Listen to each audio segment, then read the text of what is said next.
Hey guys, today I'm going to be talking about my early impressions of Donkey Kong Bananza.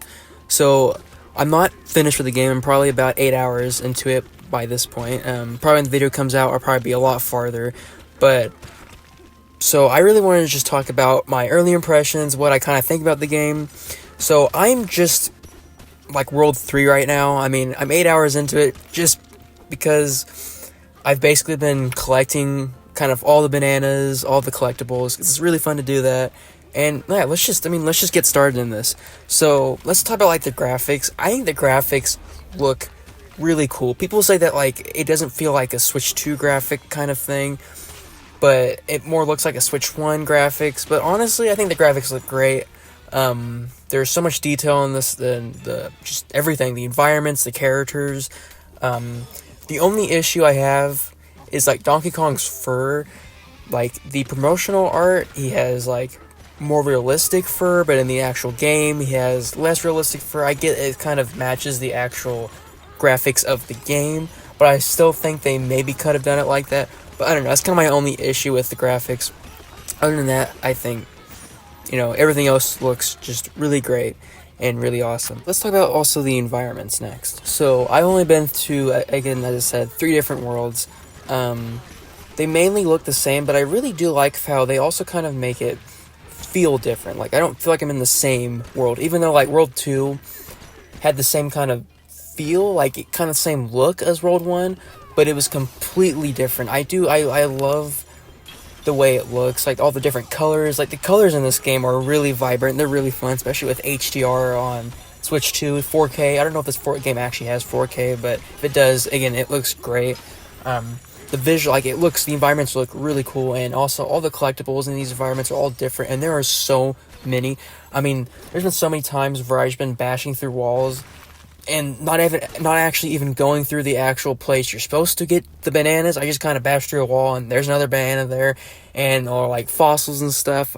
That's literally mostly what I do, and it's just really fun to do that. And like there's side missions to do, there's all these characters in these worlds that you can talk to. It makes it really fun. Like there's just totally like a lot of new characters and kind of just world building stuff that there is. You can talk to them, talk about kind of like about the world that they live in right now, or like there's little kind of signs you can go around and they tell you lore about the world sometimes. Sometimes they're funny, sometimes they actually talk about the lore of the game.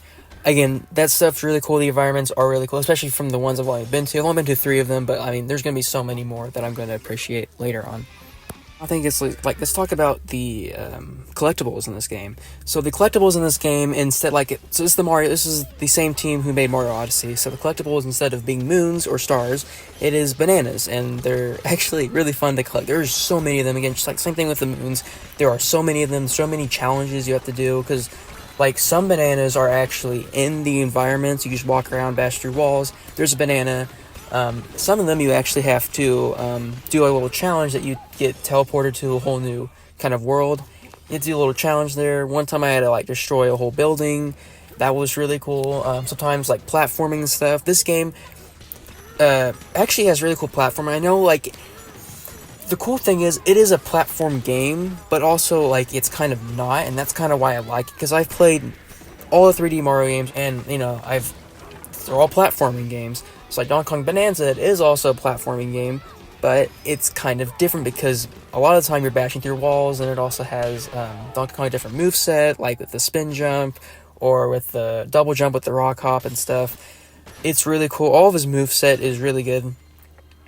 But the collectibles, so there's also, like, every world has usually 3 collectibles plus the banana. So like there's normal fossils, rare fossils, and then an extremely rare fossil. The fossils give you things to buy with in shops. I don't want to give anything away unless you haven't played it before, but help you buy things. Of course, the bananas are just collectibles. You get skill points for them, and then, of course, there's skills, which actually I think it really makes it really cool, because there's so much skills in this game that there's so much you can do, especially with, like, speedrunners. They're going to have to, like, try to make their playthrough a little different with trying to see, like, which skill to get first, because they're really cool. The skills are really cool whenever you get to them. But the collectibles are just one of my favorite parts because you just bash through the ground, you find all these treasure chests with maps in them. That's where all the fossils are. I haven't bought any like maps to find fossils. I just kind of found all these maps, so that's cool. And I love getting all the fossils and all the bananas and stuff. That's like one of my favorite parts about this game. I'm mainly just going after the collectibles right now and kind of doing the story as kind of a side thing, which is funny, but I kind of want to 100% complete this game at some point. I don't know if I'll do it now or later, but I'm just kind of doing everything right now as I can. But yeah, the collectibles are really fun. Probably one of my favorite parts about this game because literally you bash through a wall. There's more collectibles and there's so many of them. It makes this game really fun.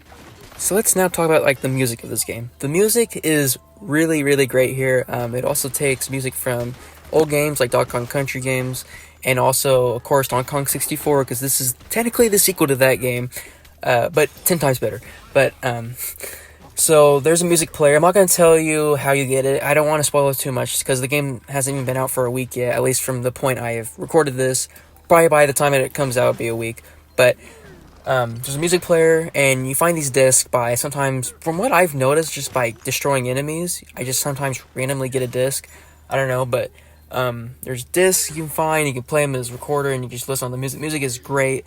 Also, in DK Artist, there's music during that too, which is from Donkey Kong Country.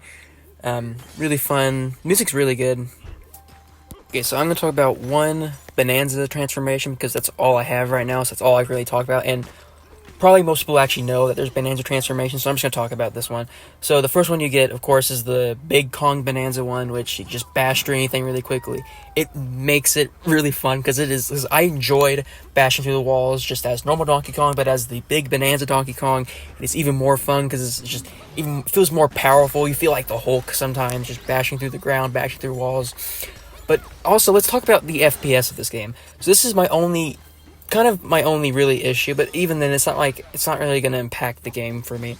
So when you're bashing a lot of rock and getting a lot of gold and stuff, the FPS is going to drop. So it goes from like, let's say 60 or 50 to like 30 sometimes. It does drop, especially if you're in Kong Bananza and you're destroying a lot of gold. It is going to drop heavily. To me, it doesn't really affect my gameplay too much because I don't really care. I mean, it's mainly whenever that's happening. That makes sense to me. I do wonder how that would, like, perform on the Switch 1. But, anyways, that's really my only issue with is the FPS. I don't know if they could actually fix it or not. But, again, not really a big hindrance to me. Doesn't really affect my rating of this game. And I don't think it should affect yours either, unless you really care about the FPS. And if you do, maybe you should not play this game. But I don't know. This game is still fun anyways, even regardless of the FPS. But as you can tell, that Donkey Kong, he looks a little different, right? He has different colors. So this might be a spoiler to some people, maybe not, I don't know.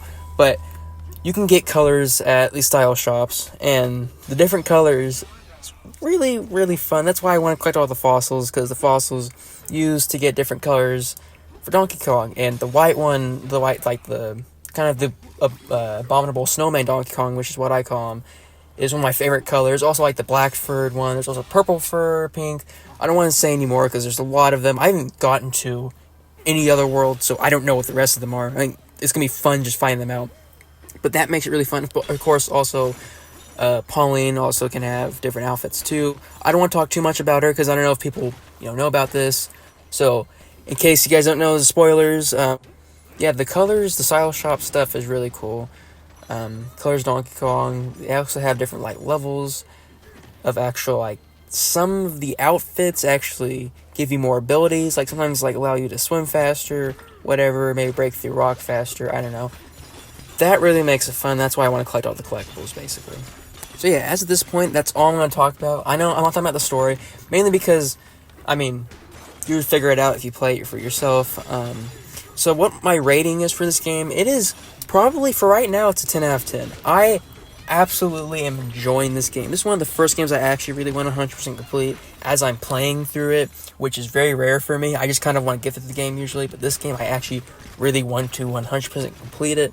Yeah, this game is great. If you're thinking about picking it up, if you have the Switch 2 already, it's an easy pickup. I think The Switch 2 now is worth it just for getting the bundle with Mario Kart World and Donkey Kong Bananza. If you don't think so, I get it, I understand. But this game is really good. Also, it's not $80, it's $70. I don't know if some people will think that it's not worth it. To me, I think it actually is pretty worth it for $70. But again, that's just me. I wonder what you think about it. So, put in the comments what you guys think about this. This game is amazing. Hope you guys actually pick it up and play it. Getting really fun. Like, this is a really, really great game. So yeah, thanks for watching. This is my kind of little review. I don't know, I might do a full-on review of this game later after I finish it. But I don't know. There'll be more videos coming to you very soon. I have a lot more videos planned. So yeah, thanks for watching.